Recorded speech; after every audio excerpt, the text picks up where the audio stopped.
one of the senior teachers of Insight Dialogue. His name is Dave Legat, and I really kind of look up to him as a teacher of this system, Insight Dialogue. He has this charming term called market practice. Basically, as Buddhists, we, of course, would do well to meditate, put in those hours on the meditation cushion, developing samadhi, developing mindfulness, developing peace the best we can. And then when the meditation time is over, can we retain the mindfulness and not lose it as we get up off of that meditation cushion and go about the rest of our day? Whatever we have to do, whether it's talking to people or doing chores or going places, integrating the mindfulness is much more challenging than when we have the ideal quiet conditions of our meditation practice sitting on the cushion or the bench or whatever it might be, sitting in the chair. And to Dave's mind, the ultimate test, the ultimate final exam of how well we can keep our mindfulness is to go to a busy public place, like an open market. Thus the term market practice. Okay, so there's lots of people, it's loud, there's a lot of distractions, a lot of voices, many things to see. The eyes want to dart around looking at this and that attractive looking sight. And it's especially challenging to keep one's mindfulness. The Buddha does have an interesting simile about how mindfulness is like a bowl full of water filled to the brim. And can we hold that bowl full of water to the brim, walking through a busy, crowded place where the crowd is looking at a beautiful woman dancing on a stage, and the crowd is all making noise and shouting? And can we walk amidst that crowd without spilling even a drop?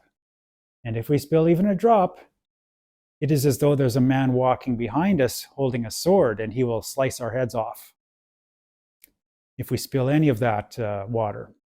Actually, it's a bowl full of oil, I believe, in the simile. Bowl full of oil, filled to the brim.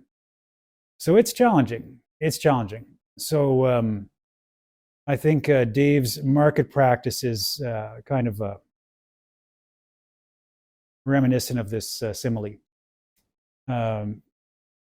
There's another simile he likes to mention as well, that of the bamboo acrobats. Basically, two performers. One is on the ground holding a thick piece of bamboo, and the other one is way up in the air doing various acrobatic poses while holding on to the bamboo. Chinese culture still has this, by the way, these bamboo acrobats. I'm sure you can find them on YouTube somewhere. Anyway, the guy on the ground holding the bamboo, he has to have extreme mindfulness and steadiness as he stabilizes the bamboo pole.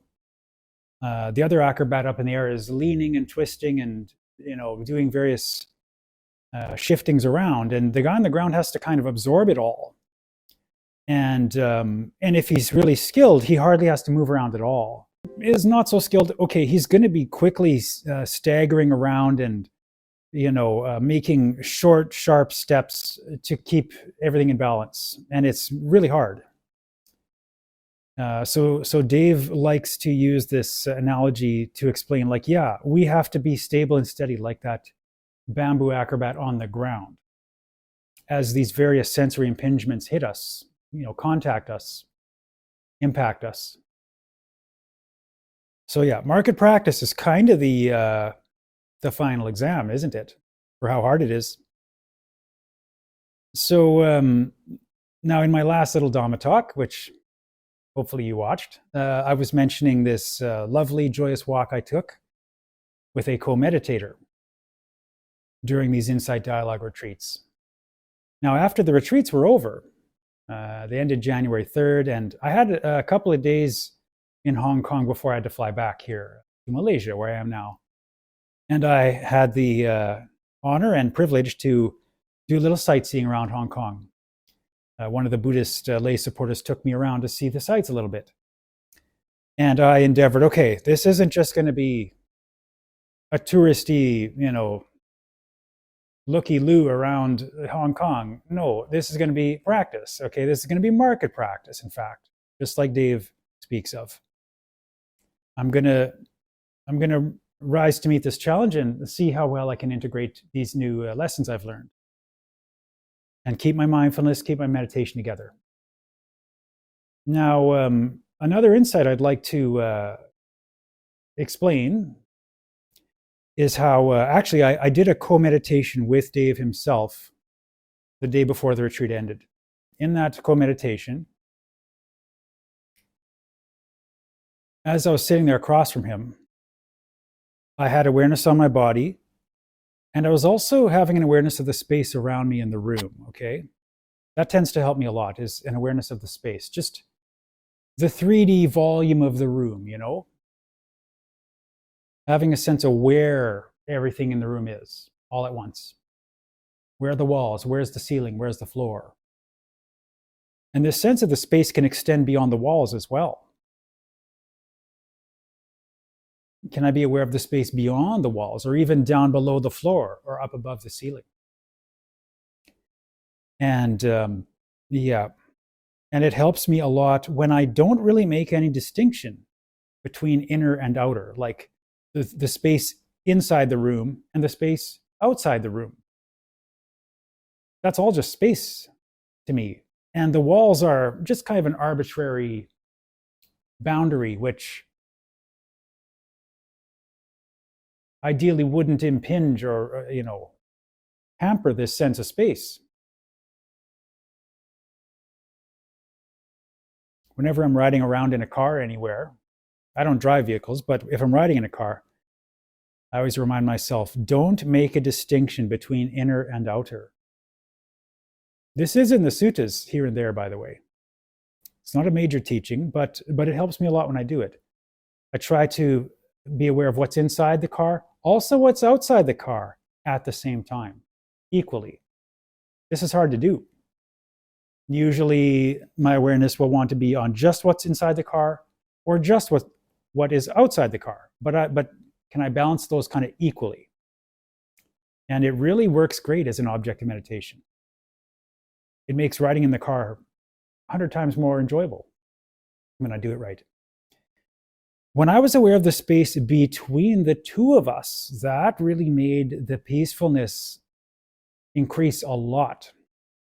Not just awareness on myself, inside my chest, not just awareness of the room.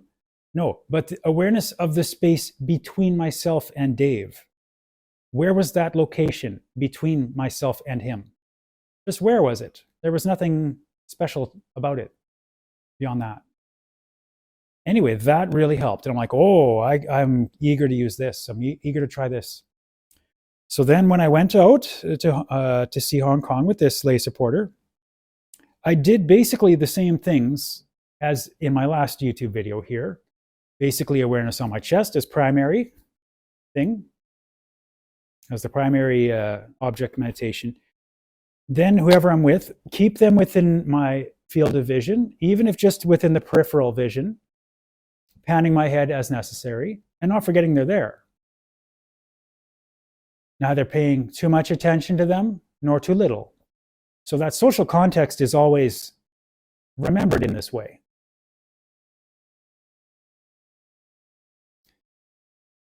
And I also tried to have an awareness of the space between us. Where was that location? Just like I had practiced with Dave there. And then if we were in some sort of let's say a subway, I wouldn't just have awareness on what was inside the subway, inside the cars, but also what was outside the windows too. Sometimes we'd be in a tunnel. It's harder to do it then, but sometimes it would open up and I'd see the kind of bay of Hong Kong, all the water, there'd be like a skyline, there'd be the sky, there'd be buildings. And I wouldn't make a distinction between inner and outer. I could be aware of what was inside the subway and outside the subway equally. Aware and feel the space of it. Feel the space of it. I know this sounds like a lot of things to do at once. And yeah, it's challenging. It's hard. But that's what it took. And yes, I was able to keep a very decent practice together as I did this. Now, it wasn't quite as joyous or enjoyable as that walk I mentioned in the last YouTube video, where we were in nature. It was just trees, sky, hillsides, nature. This was a bustling city, but I did a lot better than before doing these things I just listed. Much better than before. I'm like, okay, this market practice is a thing. It's now you might hand wave this away, saying like, yeah, but where is this in the suttas though? Where does the Buddha teach this? Well, what I would say is this: if I can't develop skill in these areas, when will I ever be an arhat? Okay. Presumably, an arhat can keep his mindfulness together in all places and times, even when he's talking to people, even when he's going places. Sometimes monks and nuns have to go into cities for this or that reason. Maybe the dentist, maybe the doctor, maybe some government office of some sort to get, paperwork done or something. It happens, okay? Yes, we try as forest monastics to remain secluded, staying outside the villages and towns and cities, ideally. The Buddha praises seclusion all over the place in the early Buddhist texts.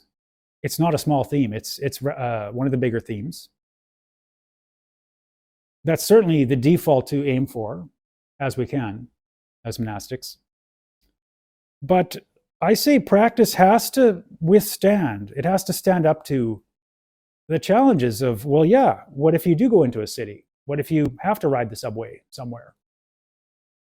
Monks and nuns, what if they have to fly in an airplane to go somewhere else to give a Dhamma talk or something?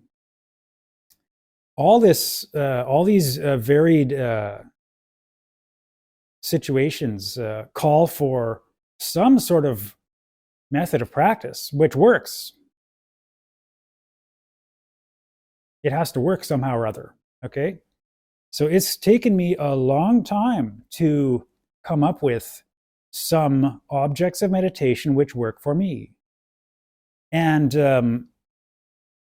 I think just as a personal aside here, I'm a bit of an unusual person in that sight is not my primary sense.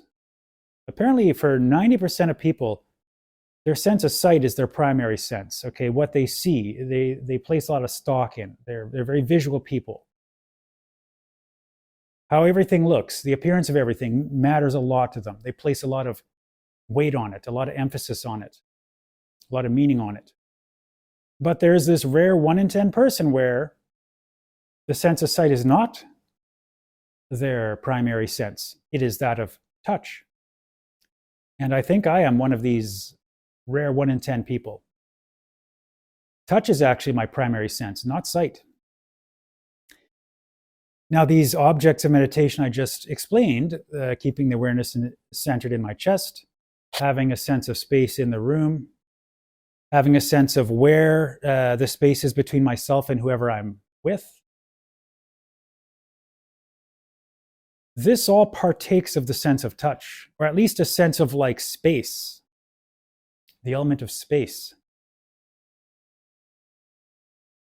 It is a minor theme in the suttas, this so-called element of space, the dhatu of space. Sometimes there are 4 elements in Buddhism. There's earth, air, fire, and water. But occasionally, this teaching is extended a bit, and it is 6 elements. It's earth, air, fire, water, but there's also the element of space and consciousness is the 6th.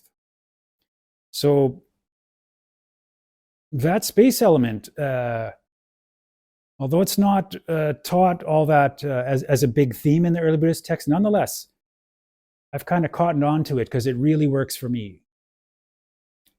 And yeah, I hope this might be something you might enjoy experimenting with as well. So that's why I'm sharing it. And whatever way that you can achieve your market practice, please do so and test yourself. Can you enter and remain in like a Brahmaviharic state while you're in public, while you're in a big city, while you're in a busy marketplace? That's the ultimate test, I say. Can you remain in a state of metta in your heart, steady and stable, or compassion, karuna, or mudita, sympathetic joy, or upekkha, equanimity? That's the hardest one of all to do around others. Okay, so there's a challenge for you to live up to and practice. And I personally wish to acknowledge and express gratitude for how Inside Dialogue, that organization's provided me opportunities to develop skill in these areas and come up with ways to stabilize that, just like the bamboo acrobat at the bottom, has to keep the bamboo pole steady. There's a practice to it. It just generalized talk about it. You can listen to 100 Dhamma talks where it's just generally talked about, but that's nowhere close to actually practicing it, I say, and gaining skill in it. Yeah. Okay, so that's what I'd like to offer for now. Thank you for listening.